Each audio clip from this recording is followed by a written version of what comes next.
This week I'm testing the brand new Honda HR-V, and these are my top 3 family-friendly baby drive features. And don't forget to like and subscribe and follow us on our socials.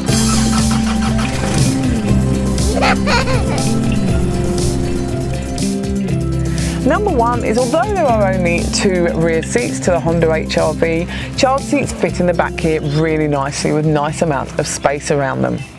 Also, the legroom is fantastic in here, and we can easily fit a 186cm driver in front of a rear-facing child seat.